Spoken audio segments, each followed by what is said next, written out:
Hey, bonjour tout le monde, j'espère que vous allez bien, nouvelle vidéo dédiée à Kubernetes aujourd'hui. Aujourd'hui, on va s'intéresser à la partie contexte, cluster et utilisateur de Kubernetes. Donc ça fait appel finalement au kubectl qu'on a vu précédemment et le management principalement des contextes. On va voir que c'est quelque chose qui est assez intéressant.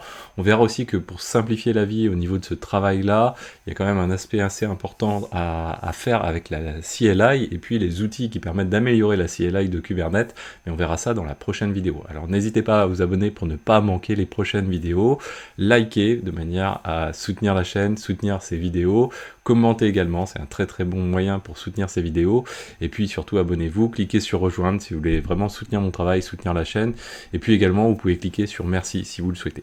Alors c'est parti donc sur le management de cluster. Alors ça va être quelque chose assez simple parce que finalement c'est que de la CLI, il y a peu de contexte à replacer ou d'éléments à expliquer, surtout pas de contexte mais plutôt d'éléments à expliquer. En guise d'explication, ce qu'on peut faire c'est revenir finalement au kubectl. Alors le kubectl, nous on l'a sous forme, souvenez-vous, de variable d'environnement, et il existe sous forme de variable d'environnement. C'est de cette manière que finalement notre kubectl, donc notre kube client, peut s'identifier et trouver les identifications qu'il a à sa disposition. Alors vous voyez qu'on regarde, si on regarde le contenu de cette variable d'environnement, et bien derrière on va pouvoir aller vérifier ce fichier kubectl. Alors généralement il est dans la home de l'utilisateur, .cube, donc là c'est le répertoire, et derrière config, et puis derrière on peut en avoir de différentes manières d'imbriquer dedans. Je rappellerai, et là ça va pas être l'objet de la vidéo d'aujourd'hui, c'est qu'on a différents moyens pour s'authentifier avec ces utilisateurs.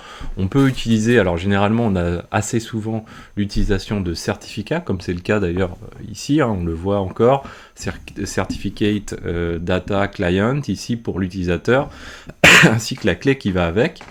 Mais il y a aussi pas mal d'autres moyens de s'authentifier. D'ailleurs, on peut les voir avec l'help, je pense qu'on va le voir tout à l'heure. Mais par exemple, on peut passer par les CLI des cloud providers comme AWS pour EKS, qui va permettre de s'authentifier via une commande qu'on va lancer à partir du kubectl, mais qui va utiliser une commande d'authentification de AWS, par exemple pour AWS.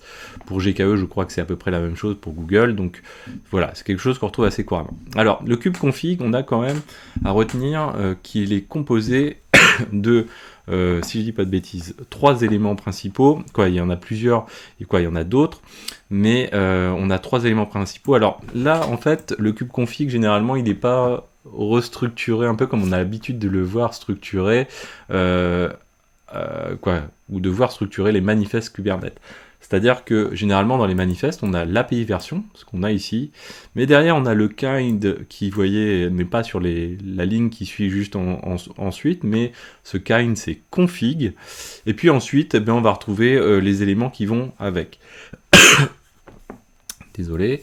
Dans les blocs qu'il faut retenir derrière, on va avoir clusters, donc là c'est la liste des clusters, ça on avait déjà évoqué cet élément-là, mais ça va être en lien avec ce qu'on va voir juste après. Donc clusters, donc là ça va être l'endroit où on va pouvoir ajouter des clusters, sous forme, vous voyez, de tirets comme ceci et de déclaration avec un nom de cluster, un endroit où on va atteindre ce cluster, éventuellement un certificate authority pour le TLS. Ensuite, on a les contextes. Donc là, c'est vraiment l'objet de cette vidéo, hein, c'est les contextes, mais les contextes sont associés finalement au cluster, puisque derrière, on va déclarer des contextes sous forme de liste. Donc, on peut avoir un à plusieurs contextes, et on va mapper ce contexte finalement avec un utilisateur donné pour un cluster donné, avec un nom de contexte donné, default par exemple. Et puis on va dire, voilà, on a un current context, c'est-à-dire c'est le contexte qui est actif tout de suite maintenant, mais on peut switcher de contexte, c'est d'ailleurs l'objet de la vidéo, switcher de contexte, donc ça c'est important. Comme on a créé un cluster qui s'appelle local, donc on le retrouve ici, hein, dans la liste des clusters ici, on a un cluster, certificate authority, mais son nom c'est local, vous voyez juste ici. Donc ce cluster local fait partie de ce contexte-ci.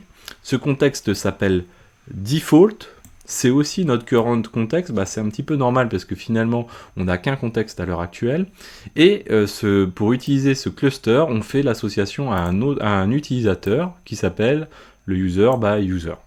Donc derrière on va avoir la liste des utilisateurs, users, de cette manière-ci, et on va retrouver ici le name donc de l'utilisateur qui s'appelle user, le name qui s'appelle user ici, et ce user on va le décrire de cette manière-ci, c'est-à-dire de quelle manière on va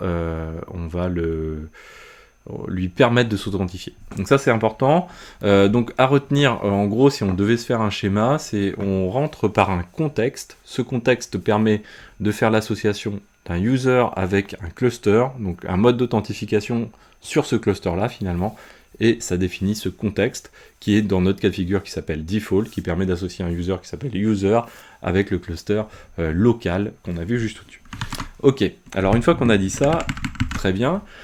Maintenant, il y a quelques lignes de commande qui est important d'avoir un petit peu en tête. Première commande, kubectl version. C'est vrai qu'on n'a pas vu cet élément-là, mais ça vaut le coup quand même de la faire tourner au moins une fois et de temps en temps de le faire tourner pour savoir quelles sont à la fois la version du client, donc du kubectl qu'on utilise ici, 1.31.1, pardon. La version de Customize, ça on verra ça plus tard, mais aussi la version du serveur, donc du cluster Kubernetes que l'on est en train d'utiliser à partir du contexte en cours. Donc là on est sur le contexte default, qui est notre K0S, mais si on avait d'autres clusters à côté, on pourrait switcher et du coup on n'aurait pas les mêmes versions de clusters utilisées, même si on aurait la même version de client utilisée, donc pour le mode de connexion. Dans les éléments importants aussi à avoir, c'est le kubectl config. Config view, comme ceci. Et là, ça nous permet en fait de faire un condensé en enlevant finalement, alors ce qui est cool, c'est la partie secret, un petit peu, mais en tout cas, ça permet d'avoir une meilleure vision du contenu de notre kubectl. Donc on retrouve notre cluster, la liste des clusters, donc en l'occurrence le cluster local, la liste des contextes, en l'occurrence donc l'association, donc le contexte default qui est l'association du cluster local qu'on voit juste au-dessus et du user qui s'appelle user ici, et on retrouve nos users juste en dessous. Donc c'est quelque chose qui est important à avoir en tête, à se représenter on va dire, de manière à pas se dire tiens c'est un truc un peu touffu et voilà. Alors on peut faire un kubectl config get context, ça nous permet de savoir quels sont, voilà j'arrive sur une machine, je sais pas quels sont les contextes qui sont déjà préchargés dans mon kubectl, et bien là je vais pouvoir le faire de cette manière-ci, et là je vois que j'ai finalement un contexte qui s'appelle default pour le cluster local, le user, l'authentification à partir du user qui s'appelle user, et vous voyez que j'ai la petite étoile dans la colonne current, ça veut dire que ce contexte-là, c'est mon contexte courant. Ok, donc on peut aussi, du coup, ne pas avoir à se fier à la petite étoile qui est là, mais on peut faire get current context, je ne dis pas de bêtises, voilà, current context, tout court, hop, voilà, config current context. Alors vous verrez plus tard qu'en fait on peut simplifier assez la vie avec d'autres, donc dans la prochaine vidéo, des outils qui permettent de simplifier grandement ces choses-là. Donc là, on voit le current context qui est default, vous voyez, c'est épuré, on est basé dessus. Donc là, avec ça, on a pris des informations, on peut vérifier le contexte qu'on est en train d'utiliser. Maintenant, si on a un nouveau contexte qu'on veut ajouter, alors soit on l'ajoute directement dans le kubectl en l'éditant à la main, il y a aussi encore une autre méthode, c'est vrai que je ne l'ai pas montré, qui permet de faire du flat et du merge finalement de kubectl, on reverra ça certainement plus tard, mais sinon l'autre méthode c'est de se dire je vais créer un contexte. Alors pour créer un contexte, qu'est-ce qu'il me faut? Il me faut un nom de contexte, il me faut le user, le cluster, donc les noms qui sont associés, et puis éventuellement le namespace qui va avec. Donc on va faire un kubectl config. Alors on peut faire entrer directement, ça va nous permettre de voir les actions qu'on peut mener, faites-le vraiment, ça nous permet de delete, de get des current contexts, de get la liste des contextes, de get la liste des users, de get la liste des clusters, de renommer un contexte, de set individual value in, donc de setter des éléments particuliers du cube config, de set un cluster, un contexte, etc. Alors nous, ce qu'on veut faire, c'est set contexte ici, hein, dans notre cas de figure. On va faire un set contexte. Et là, on va l'appeler par exemple ce contexte xavkey. On a dit qu'il fallait qu'on définisse un user, donc là par exemple admin, et puis un cluster qu'on va dire que l'on va appeler cluster 1 par exemple. Et puis on a dit qu'on pouvait définir un namespace, c'est-à-dire ça va être le namespace par défaut quand on va utiliser ce cube config là. Hop, on va arriver dedans, directement dans ce namespace là. Donc ça peut être le namespace default, assez souvent, mais ça peut être un autre namespace, N1, prod, SRE, ce que l'on veut, etc. Donc là, par exemple, voilà, on peut mettre N1. Donc là, il vient nous créer le contexte en question. Donc si je refais un get context, ici, je vais le voir. Ça ne veut pas dire pour autant qu'il est fonctionnel. Pourquoi? Parce que j'ai créé le contexte, qui est un élément finalement administratif, mais je n'ai pas d'élément de connexion, donc je n'ai pas le cluster 1, il n'existe pas encore. Le fait de créer le contexte ne crée pas le cluster et ne crée pas l'utilisateur associé directement. Donc il nous faut encore créer le cluster et créer le user. Donc là on va faire un set cluster, de cette manière-ci, et là on va appeler notre cluster par exemple cluster 1. Et là, en fait, on pourrait passer des éléments complémentaires. Alors, je ne sais pas si avec le help on l'a, voilà. On pourrait passer, alors moi j'ai pas d'éléments pour l'instant à disposition. Première chose, ça serait de passer, première chose, pas forcément la première, mais le certificate authority, comme nous, c'est notre cas de figure pour l'exemple que l'on avait, on passe le certificat du TLS. On pourrait le préciser directement dans la ligne de commande, tout comme dans la ligne de commande aussi, bien sûr, on pourrait passer le -- serveur de manière à dire quel est le entry point du serveur en question, c'est-à-dire comment je fais pour le joindre, en fait, etc. Donc, voilà, on a plus ou moins d'éléments, on n'est pas obligé de le faire directement là, on peut le créer de cette manière-là, directement. Là, il nous a créé le cluster C1. Vous allez voir qu'ensuite, du coup, au fur et à mesure, on peut même le faire dès maintenant, au fur et à mesure, si je fais un config view, désormais, j'ai quoi? J'ai, dans ma liste des contextes, j'ai un premier, donc vous voyez qu'on a tiré contexte, hein, donc ça veut dire que j'ai un bloc contexte default, celui qu'on avait précédemment, mais aussi j'ai maintenant un bloc contexte xavkey, et dans ma liste des clusters, j'ai bien le cluster précédent que j'avais local, mais j'ai maintenant le cluster 1, avec serveur qui est à valeur à nul, donc c'est-à-dire je ne sais pas où je vais, donc c'est là où il aurait fallu tout à l'heure préciser un DNS, ou de préciser une adresse IP telle que là, pour pouvoir savoir à quel endroit je vais pouvoir rejoindre mon cluster, et puis éventuellement le certificate authority, alors qu'on passerait directement dans le cube config éventuellement. On va aussi faire un set user, et dans le set user, pareil, si on fait un help ici, il y a set credential, ouais, ah oui, ça c'est vrai que c'est le petit truc qui fait monter facilement, set credentials. Et là, vous voyez que on retrouve finalement les différents modes d'authentification auprès d'un cluster. Ça peut être un fournisseur d'authentification, tel que du SSO ou OAuth type Keycloak par exemple. Des client certificates, comme c'est notre cas pour le cas de K0S, mais il y a encore d'autres méthodes derrière, d'exécution de commandes, vous voyez, par exemple, et c'est notamment par ces exécutions de commandes, par exemple, tout à l'heure je vous citais les connexions EKS, c'est de cette manière-là que ça se passe. On peut le faire également sous forme de password, mais aussi sous forme de token, également, donc si on le fait sous forme de password avec le username qui va avec. Est-ce qu'on l'a fait là? Du coup, dans set, nous on a dit admin, voilà, comme ceci. Et donc là maintenant, on a dans notre, alors on peut même remonter à notre cube config. Hop, voilà, si je refais un 4 du cube config, eh bien j'ai mon user précédent que j'ai ici, qui s'appelait user, mais là j'ai un user qui s'appelle admin et qui pour l'instant n'a aucune variable définie pour permettre la connexion.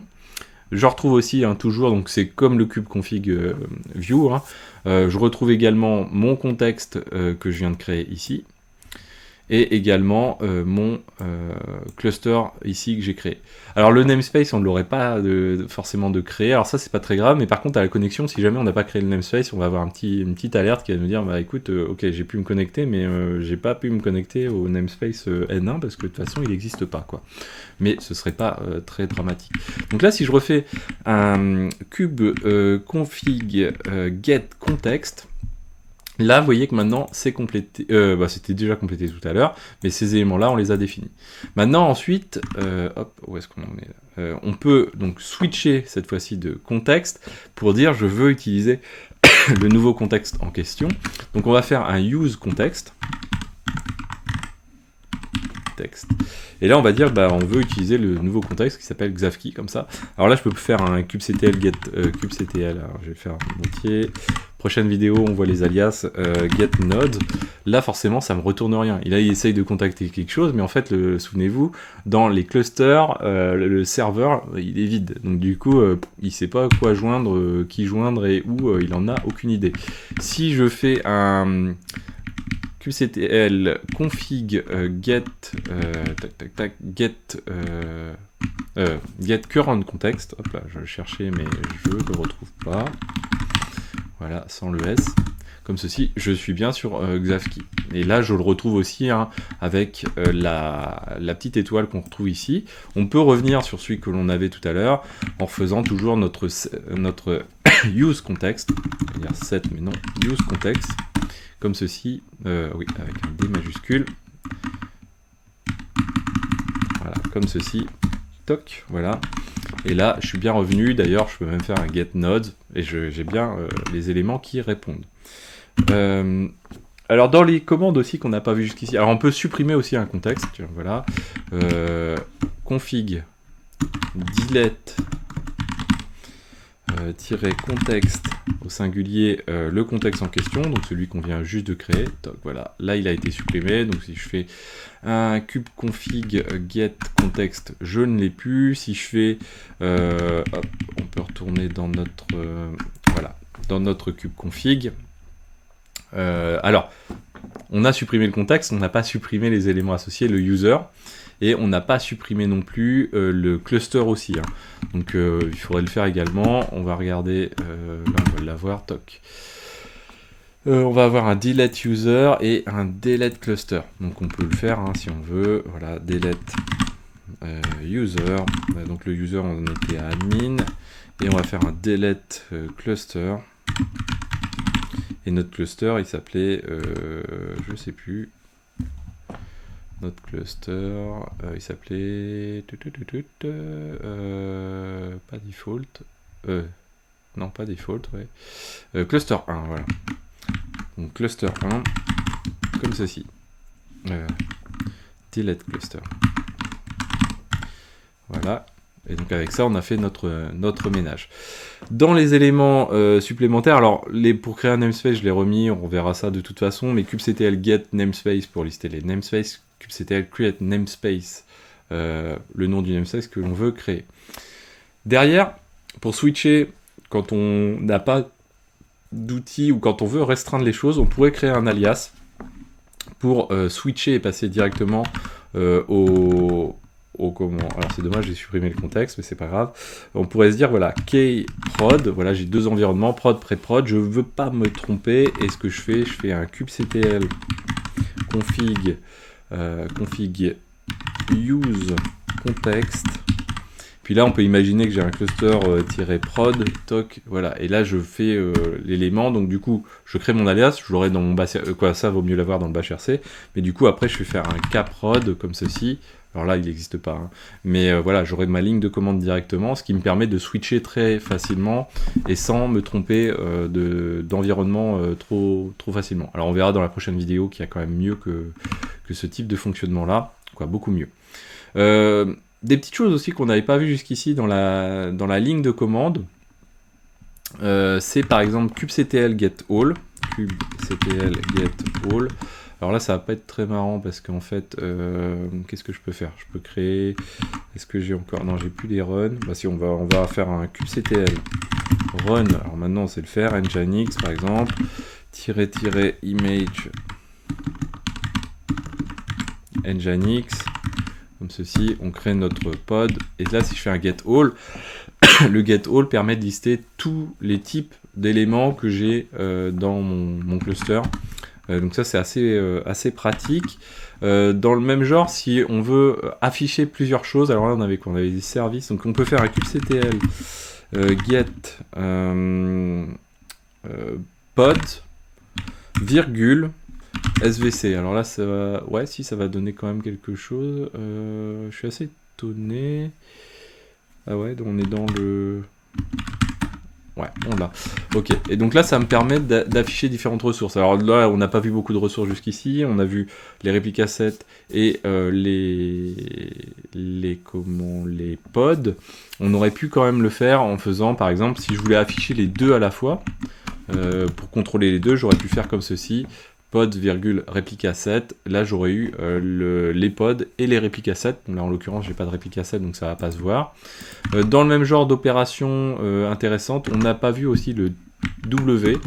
Donc par exemple comme ceci ici, ça veut dire que par exemple si je fais SSH, j'ouvre un deuxième terminal comme ceci. Hop, voilà. kubectl run toto image nginx ici, voilà, toc, et juste au-dessus, voilà, on voit que les différents statuts du pod Toto ont évolué. Donc on est passé de pending à container creating pour avoir running. Donc au final, on va avoir, si on revient dans le mode normal, on va avoir juste nos deux pods de cette manière-ci. Alors moi je suis pas un grand fan de cette méthode-là, je préfère vraiment le bon vieux watch en fait, sur le kubectl getPod. Donc on peut le faire comme ceci, toc, voilà.